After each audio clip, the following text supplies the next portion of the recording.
I greet you all in the name of Lord Jesus Christ, and I'm so happy to be meeting you all today through this Be Encouraged by God's Word series. And இன்றைக்கு நம்ம என்ன தலைப்பு பார்க்க போறோம்னா, do you have the fear of the Lord? தேவ பயம் உங்கள் இடத்துல இருக்கான்றதுதான். வாங்க ஒரு வசனத்தை வாசிக்கலாம்.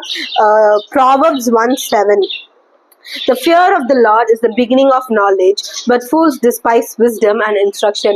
தமிழ்ல என்ன சொல்லுதுன்னா, கர்த்தருக்கு பயப்படுறதே ஞானத்தின் ஆர்வமா இருக்கு அப்படின்னு சொல்லிட்டு நம்மளுக்கு அந்த தேவ பயம் இருக்கா. முதலாவது இந்த தேவ பயம்னா என்னன்னு நீங்க பாத்தீங்கன்னா, தேவனை பார்த்து பயந்து ஓடி போறது இல்லைங்க. இந்த பயம், தேவனுக்கு பயப்படுற இந்த பயம் நம்மள என்ன பண்ணணும்னா, தேவன் கிட்ட நம்மள நெருங்க வைக்கும். இதே நம்ம யாருக்காச்சும் யாரா நம்மள கேள்வி கேட்பாங்க, நம்ம ஒரு தப்பு செஞ்சு பயந்தோம்னா அந்த இடத்துல இருந்து நம்ம ஓடி போகதான் பார்ப்போம். ஆனா இல்ல, எனக்கு இந்த பர்சன் மேல ஒரு ரெஸ்பெக்ட் இருக்கு, ஒரு மரியாதை இருக்கு, அவங்க சொல்றது கரெக்டா தான் இருக்கும் அப்படின்னு நம்ம நினைச்சோம்னா, அவங்க சொல்ற காரியங்களை நம்ம செவி கொடுத்து கேட்டு அதன்படி நம்ம ஒரு ரெவரன்ஸோட ஒபே பண்ணுவோம். சோ அதுதான் இந்த இடத்துல. சோ இந்த விதமான பயம் நம்மள தேவன் கிட்ட இருந்து பிரிக்காது, தேவன் கிட்ட நெருங்க செய்யும். சோ இன்றைக்கு உங்களுக்கு அந்த தேவ பயம் இருக்கா? தேவ பயம் இருக்கான்றது நான் ஒரு 3 காரியங்களை வச்சு நான் உங்களை டெஸ்ட் பண்றேன். ஃபர்ஸ்ட், நீங்க தேவனை மாத்திரமே ரெஸ்பெக்ட் பண்றீங்களா? அவருக்கு ரெஃபரன்ஸ் கொடுக்கிறார். வெறும் தேவனே பிதாவே அப்படின்னு சொல்றது மட்டும் இல்லைங்க. அவர் ஒரு காரியத்தை சொல்றாரு, அவர் நம்மளை பார்த்துக்கிட்டே இருக்காரு. சோ நம்ம அவருக்கு பிரியமா நம்ம நடந்துக்கணும்ன்ற ஒரு பயம் இருக்கு அவங்களுக்குள்ள. அதை டெஸ்ட் பண்ணுங்க. அடுத்து, நீங்க தேவனுக்கு கீழ்படுறீங்களா? ஒருத்தருக்கு மேல அவங்களுக்கு ஒரு அந்த பக்தி இருந்தது, அந்த ரெஃபரன்ஸ் இருந்ததுன்னா அவங்க சொல்றத நீங்க கேட்பீங்க, உடனே கேட்பீங்க, லேட்டாலாம் கேட்க மாட்டீங்களா, உடனே கேட்பீங்க. So to you obey the Lord swiftly அப்படின்றது.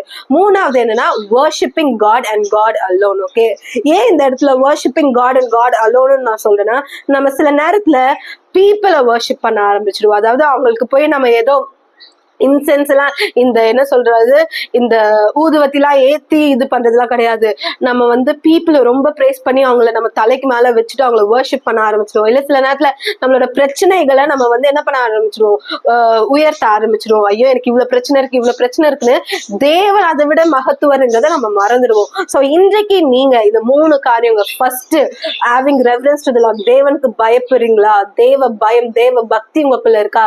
இரண்டாவது, தேவனுக்கு கீழ்ப்படுகிறீங்க, you obeying the Lord. மூணாவது, தேவனை மாத்திரமே நீங்க துதிக்கணும், மத்த எந்த காரியத்துல worship the Lord and Lord alone.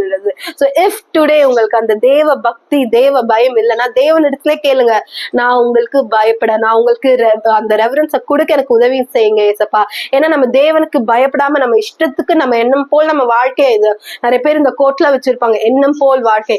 நம்ம எண்ணம் போல் வாழ்க்கையில நம்ம வாழ்ந்துட்டு போனோம்னா கண்டிப்பா நம்ம பாதாளத்துக்கு தாங்க போவோம், அழிவுக்கு தாங்க போவோம். பட் இதே தேவன் சொல்ற காரியங்களை கேட்டு தேவன் எண்ணம் போல் நம்ம வாழ்ந்தோம் அப்படின்னா நம்மளுக்கு நித்திய ஜீவன் இருக்கும், நம்மளோட வாழ்க்கை ஸ்மூத்தா இருக்கும், நம்மளோட வாழ்க்கையில தேவனோட மகிமை ரொம்ப ரொம்ப மகத்துவமா இருக்கும். சோ இன்றைக்கு ஒரு முடிவு எடுங்க, தேவனே உங்களுக்கு நான் கீழ்ப்படியணும், நான் உங்களுக்கு பயந்து உங்களே துதித்து நான் வாழணும்ன்ற அந்த ஒரு கிருபையை நான் தேவனத்துல கேட்போவாங்க. ஜெபிக்கலாமா? இசப்பா, உமக்கு கோடான கோடி நன்றி ஆண்டவரே. இன்றைக்கு கூட இசப்பா, இன்றைக்கு இந்த வார்த்தையை வைத்து எங்களோட பேசினீங்க, அதற்காக நன்றி. எங்களுக்குள்ள எங்கேயாச்சும் இந்த தேவ பயம் இல்லாம இருந்தா, உங்க மேல இருக்கிற பக்தி குறைவுபட்டிருந்தா ஏசப்பா, இன்றைக்கு நாங்க எங்களை ஒப்பு கொடுக்கிறோம். உமக்கு பயப்படுகிறவர்களாய், கீழ்ப்படுகிறவர்களாய், உண்மை மாத்திரமே துதிக்கிறவர்களாய் எங்களை நீங்க அப்பா உருவாக்குங்க ராஜா. எக்காரணத்து கொண்டும் உமக்கு விரோதமா, உமக்கு எதிர்மறையா நாங்க போயிடவே கூடாது. இயேசுவின் நாமத்தினால் நான் ஜெபிக்கிறேன் ஜீவனுள்ள நல்ல பிதாவே, ஆமீன். ஆமீன். God bless you. Have a great day.